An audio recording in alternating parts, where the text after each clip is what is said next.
Fala aí pessoal, tudo bem? Aqui é o Marcelo, professor do canal Plantão, e hoje nós vamos juntos resolver as atividades de física do nosso primeiro ano, do nosso PET número 2 da semana de número 6, a nossa última semana desse PET, tá legal? E olha, se você encontrou aqui o material que você precisava, vou te pedir para você já se inscrever aqui no canal, porque além de física a gente está fazendo matemática e também química aqui no canal. E dá uma olhada aqui em cima, de repente você vai encontrar a nossa playlist completa com todos os materiais dos PETs. Inclusive com os outros anos, o segundo, o terceiro ano. E seria muito legal que você pudesse pegar esse link que está aqui e, além de usar, compartilhar com seus colegas de outras turmas, né, do segundo ano, do terceiro ano, e também com seus professores. Esse material é realmente para ajudar todo mundo, tá bom? Então, brigadão para você que se inscreveu aqui no canal, para você que está tirando um minutinho para compartilhar esse link. E, dito isso, vamos lá resolver a nossa atividade, tá bom? Bora lá! Bom, a nossa primeira atividade pede o seguinte: determine o módulo, a direção e o sentido da força resultante da figura abaixo. Então a gente tem a figura aí, né, de duas moças praticando uma atividade, acho que é yoga, né? Acho que pelo nome aí do link da imagem é yoga. Vamos lá. Como é que a gente faz isso? A força resultante, você vai ter que prestar atenção em alguns detalhes. Você tem que lembrar que as forças elas podem se anular quando elas estão em sentido oposto. O que eu fiz? Forças que estão para a direita, eu estou considerando com sinal positivo, tá legal?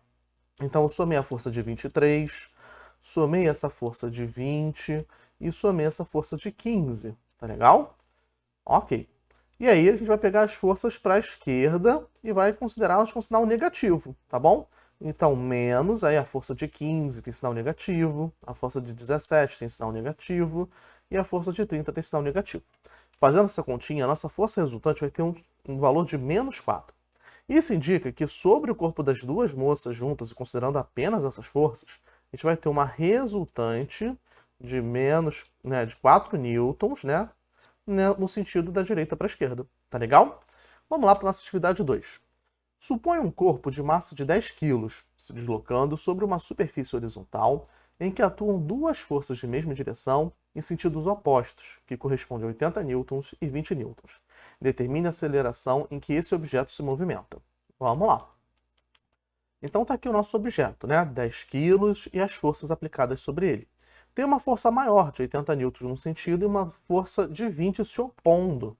Então, a gente vai ter que lembrar o seguinte: a gente tem um cálculo para fazer a aceleração, que a força resultante é igual a massa vezes a aceleração. Então, a gente tem que calcular essa força resultante, que no caso vai ser 80 menos 20, igual a 10, que é a nossa massa, vezes a aceleração.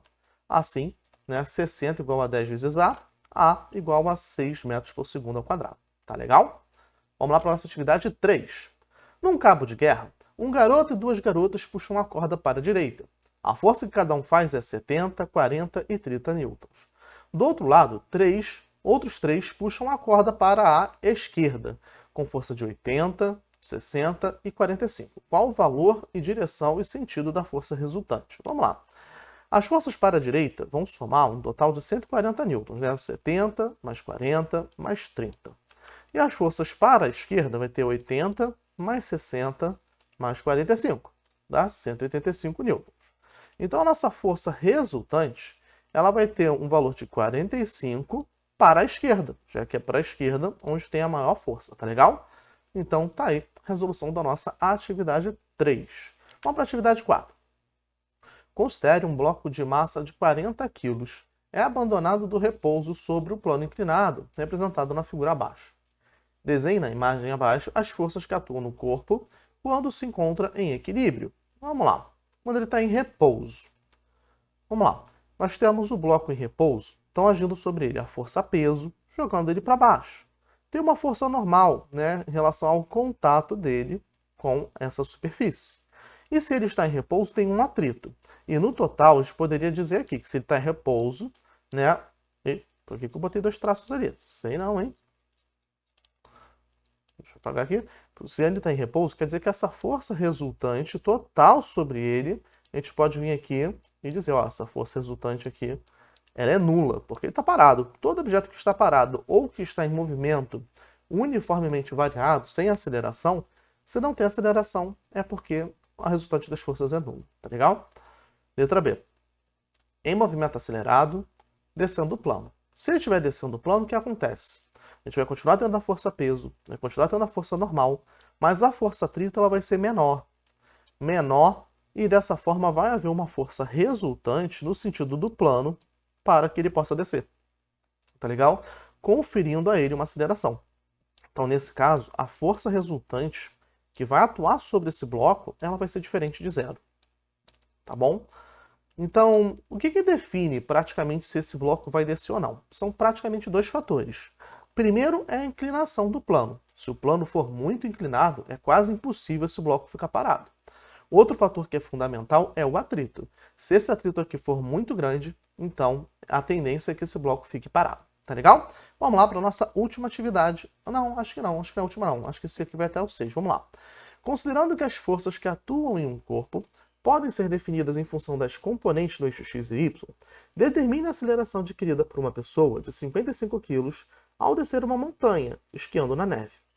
Considere a descida como um plano inclinado, liso e livre de atrito, que apresenta ângulo de 30 graus em relação ao horizontal, sendo a gravidade local de 10 metros por segundo ao quadrado. Então, olha só, a gente voltou aqui para um problema parecido ao que estava analisando antes. Nós temos aqui um plano inclinado, agora de 30 graus, e temos uma força-peso. Tá legal? A gente vai sempre traçar um eixo cartesiano, tá? Para ter as coordenadas x e y, digamos assim, a partir do plano inclinado, tá legal? Para ficar mais fácil fazer a decomposição dessa força-peso, tá bom?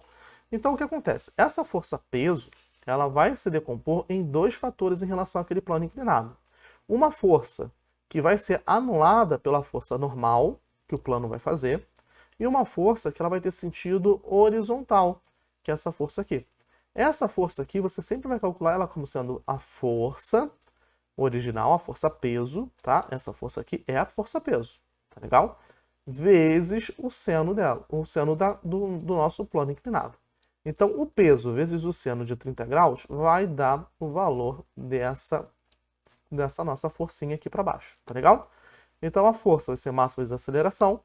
Então, aqui a gente vai ter que 55 vezes 10 vezes seno de 30 tem que ser igual a 55 vezes A. E a gente já vê que a gente consegue cortar algumas coisinhas aqui, né? Então, 55, né? A gente já sabe que vai morrer. Vai ficar com 10 vezes o meio igual a A. Então, A igual a 5 metros ao quadrado. E se você observar, tem uma coisa interessante nessa questão. Você está vendo que não faz diferença a aceleração, para a aceleração que a pessoa vai pegar nesse problema, se a pessoa pesa 55 kg, 110 kg, tanto faz. A diferença, né, entre dois esquiadores é basicamente a técnica e não o peso deles. Tá legal? Então, vamos ver. Bom, pessoal, terminamos aqui as nossas atividades do nosso PET 2. Terminamos tudo de física para o primeiro ano. Espero que você que acompanhou a gente desde o início tenha gostado, que eu tenha conseguido ser útil para você. E lembra, quando o PET 3 voltar, a gente vai estar aqui, tá legal? E para você que chegou agora, seja muito bem-vindo. Espero que eu tenha conseguido ajudar você. E eu espero ver você mais vezes, tá legal? E ó, se você quiser continuar recebendo nosso material, não esquece de se inscrever, ativar as notificações e dar aquela força também. Compartilhe o nosso material com seus colegas para mais gente estudar comigo, tá legal? Então, nos vemos em breve. Até logo e bons estudos!